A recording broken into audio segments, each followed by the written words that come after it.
Hello everyone, this is my second video on this channel, which is pretty cool. So today I want to talk about a couple of things I wish I'd learned when I started out on my bodybuilding journey. And that would probably have helped me avoid spinning my wheels for many years and leaving precious and valuable gains on the table. Now, the reason I've decided to do this is because I do in-person personal training and I do coaching online as well. And I see many times the case that people miss the forest for the trees and hyper focus on things that really don't matter all that much, and they miss the big rocks. And so I've made a list of 5 things that don't matter. It's not that they don't matter, it's just that they don't matter all that much. And I've made a list of 5 things that actually matter quite a lot. And so before I start this video, I'll put a snippet or a screenshot somewhere here for our TikTok zealots out there who don't have the attention span to unfortunately finish this video. So for those of you who have stayed, thank you.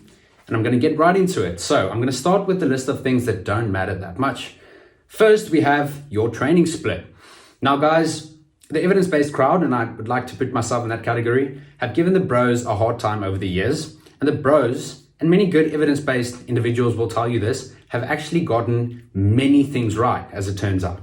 And so when it comes to your training split, I see younger trainees overthink this tremendously. You know, it's like, well, I can't do my leg day after my pull day because then I get overlap with my lower lat area and my lower back. And so I can't do my pull day after my back day or my push day after my back day because I also get some lat activation when I do my pressing movements, and it's this whole conundrum, and they make it such a big thing. And it's like, guys, when you look at the research, the latest research, even the frequency thing, which was very prominent in the evidence-based community a few years ago, which kind of indicated that it would be better to, for example, split out and hit your muscle groups more frequently as opposed to having more volume on one day. So an example of this would be, instead of doing 12 sets for chest on Monday, you'd split that up and do 4 sets on Monday, 4 sets on Wednesday, and 4 sets on Friday, because the quality of those sets would be higher. But there's been some conflicting research as of late showing that assuming you could match the quality of those sets, it really isn't going to be that significant of an effect. And so whether you are doing a push-pull legs, upper lower, or a bro split, it really isn't going to matter all that much. Assuming you aren't neglecting any muscle groups or you aren't having any crazy overlap in your split, like for example having a bicep day. Guys, unless you have a predisposition and you have very, very, very bad biceps, I'm sorry if that is you, you don't want to do an entire day of bicep work, okay? You get more than enough biceps activation with your pulling movements, for example, with pull-ups, any rows. And so I'm not saying to not do, for example, a couple of bicep isolation movements, but people fail to recognize that, for example, when you do a pressing movement, you're activating the triceps.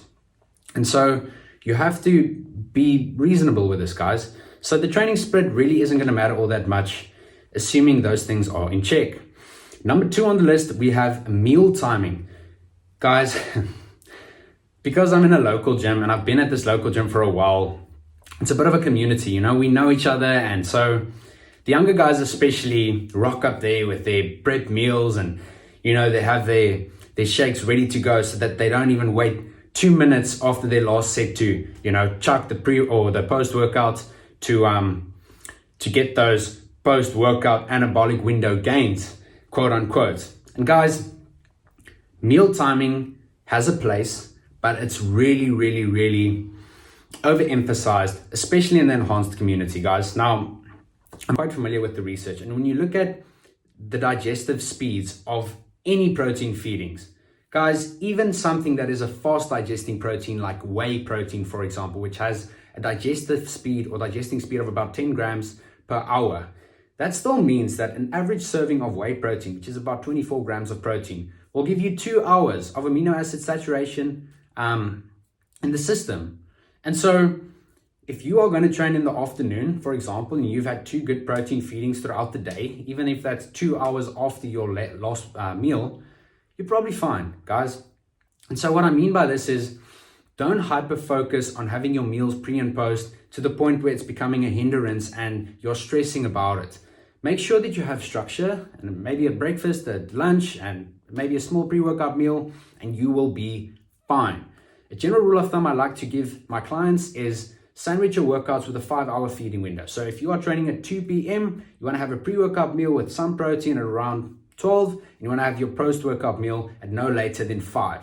Guys, that is a tremendous amount of time. I'm sure most of you guys can get that in check, and you will be leaving nothing on the table, at least according to the research that we have, which is quite ample and robust, to be frank.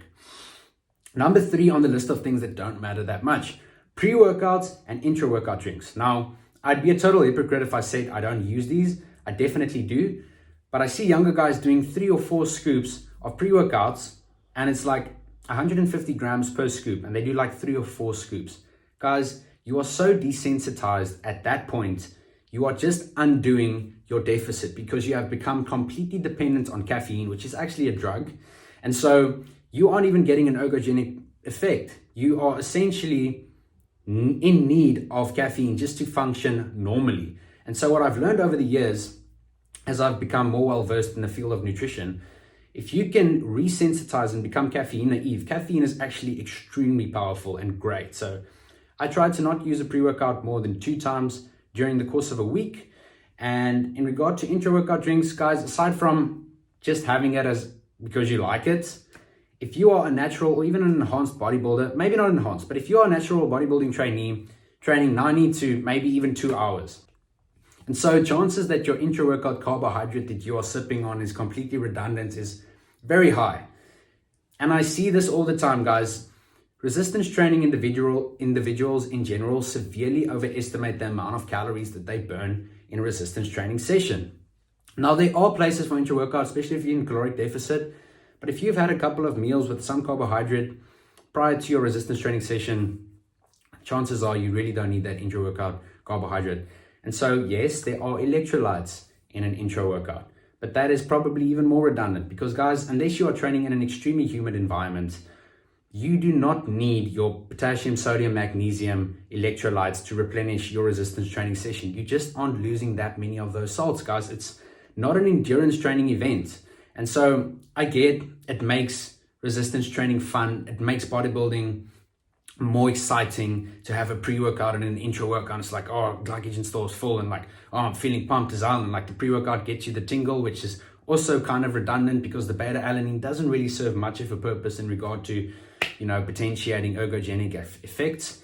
And so the only thing you really want in your pre-workout is the caffeine in most cases. And so you aren't even getting the effects of caffeine because you are so desensitized to the caffeine. So guys, don't make that mistake, please. Number 4 on the list of things that don't matter is soreness. Many times when I start a program with new clients, some of the things I hear are, I'm not as sore as I used to be, or, if I superset my last exercise, I'm more sore the next day. It's like, guys, there's not a direct correlation with soreness and anabolism, right? If you go and you sprint down a hill as fast as you possibly can, your quads will probably be in excruciating pain the next day. Maybe not excruciating, but your quads will be sensitive.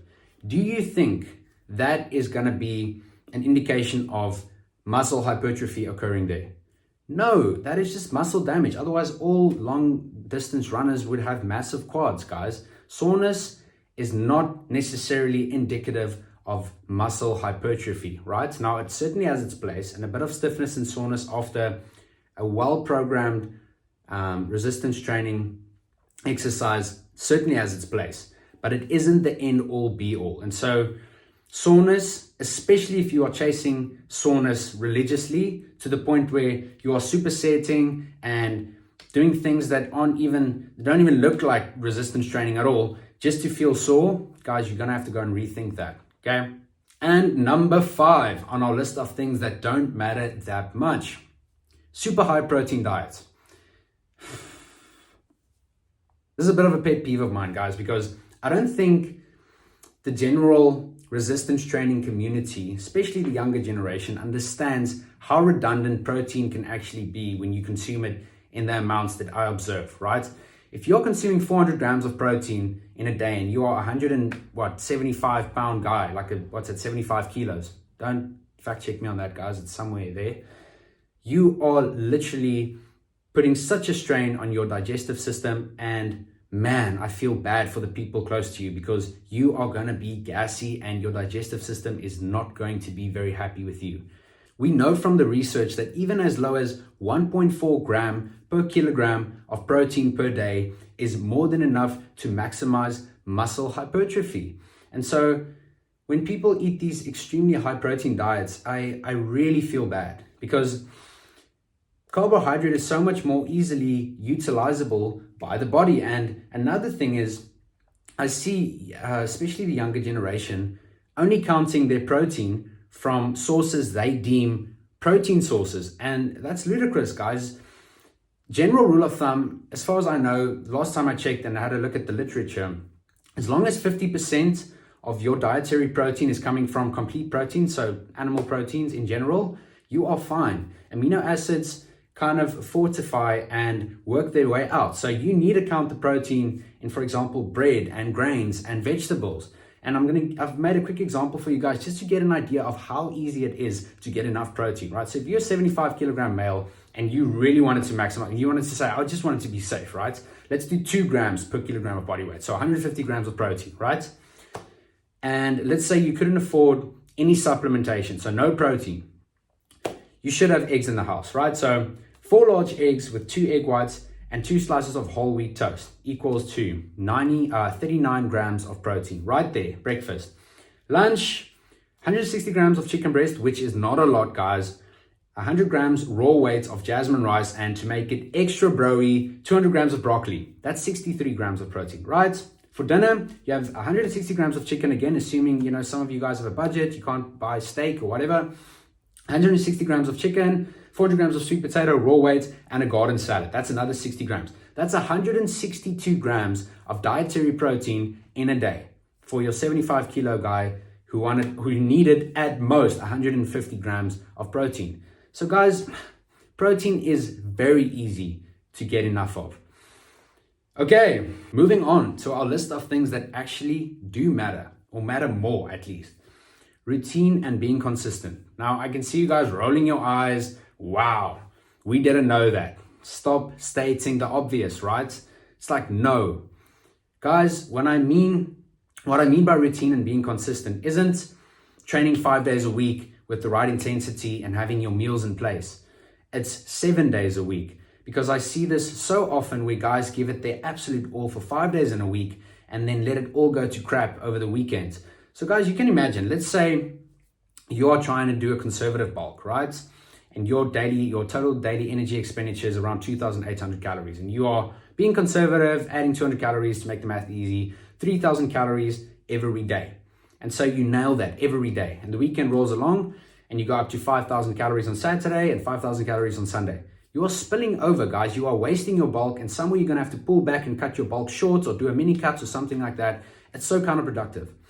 The inverse of that would be you're a hard gainer, quote unquote, and so you struggle to get those calories in and you work your ass off to consume all of those 3,000 calories every day for 5 days of the week, only to get to the weekend where you eat 1,000 calories on Saturday and 1,000 calories on Sunday. Guys, you're not going to get anywhere. Literally, I've been there. And so number 2 on our list of things that actually matter is tracking your lifts. Guys, if you are bench pressing 80 kilograms for 4 sets of 12 reps, and 2 years from now, you are doing exactly that, your chest has not grown at all. And so I see this often because people just assume that, training hard and, taking everything to close to failure is going to get them there. And many guys don't necessarily have that threshold, right? Proximity to failure is very subjective. And if you don't have some universal metric to see, am I actually getting stronger in some of my lifts, you're pissing against the wind, guys. And so I wouldn't recommend you getting all neurotic about it and tracking your bicep curls and your tricep extensions. And what I'd recommend you start with are maybe only 2 things. Start tracking your bench press and start tracking your squats, and make sure that there is some form of progressive overload. That way you can be sure that something's happening. We are moving up, all right? Because as a natural lifter, guys, eventually things become hard. And if you don't have that objectivity, as I mentioned, you are pissing against the wind. All right, so we are at number 3 on the list of things that actually do matter. I can anticipate the eye rolling now, but guys, sleep. Now, I don't think most really think about it. It's like, yeah, I know I need to sleep. That's okay. I get enough sleep, like whatever.